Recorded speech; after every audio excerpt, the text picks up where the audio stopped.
Back here on the PAC Sports Network for our halftime show, as we're now joined by Allegheny senior men's basketball player James Sitter. James, first off, my friend, thanks so much for joining us today. Want to dive just right into the here and now. How have things been for you and the Gators thus far this season? It's been going well. A lot of up and downs. We've had a pretty tough schedule up until now, until before back play. So we're expect. I think we're going to be just fine. We're going to be just fine during back play. So. Well, I know that you've been playing really well this season, but I want to go back in time a little bit and walk our way to how you got to Allegheny today. You started your career at Edinboro. What drew you to wanting to play Division II and ultimately continue your career with the Fighting Scots? All throughout high school, I was just trying to play the highest division I possibly could.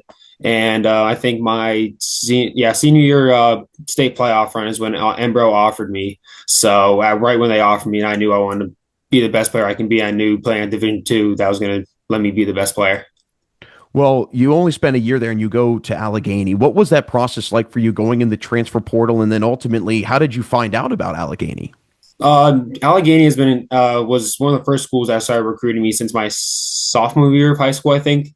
So I remember I came to a day camp here, and Coach Simmons, the coach at the time here, was always very high about me.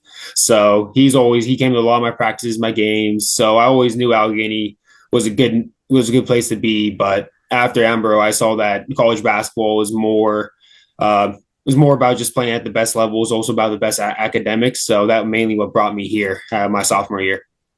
What do you feel was the biggest transition for you going from Edinboro to Allegheny, not just basketball wise, but just in general, going to a different school? The school here is definitely a lot tougher than Embro, so I definitely had to adjust to that. Uh, and mainly just making a whole bunch of new friends because I spent a whole year at Embro making connections with my teammates and the other students there. And coming here threw me in a loop. So, but everyone was very nice when I came here.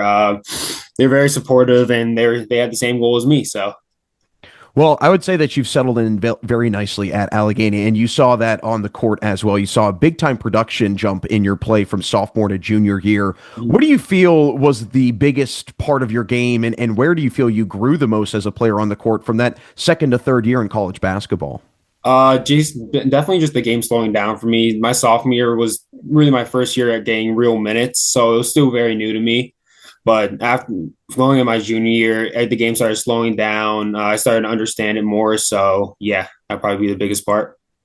Well, James, off a very good decision on your part to ultimately attend Allegheny because, again, you've found yourself a brand new home in Meadville. Really appreciate your time today. Before we let you run, I want to kind of dive into how you think the rest of the season can play out for you and the Gators. What do you think it'll be that can get your team into a deep playoff push and ultimately make a run at a title? I think just staying true to ourselves and our defense. Our defense, I believe that we can beat anyone on our schedule pretty easily if we just stick true to who we are, forcing them to use their offhand, knowing the scout rights. So yeah, I think we can beat really anybody.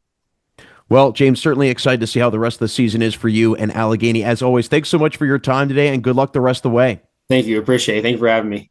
That's Allegheny senior men's basketball player James Sitter. Stay right there. We'll have the second half of today's game coming up next on the PAC Sports Network.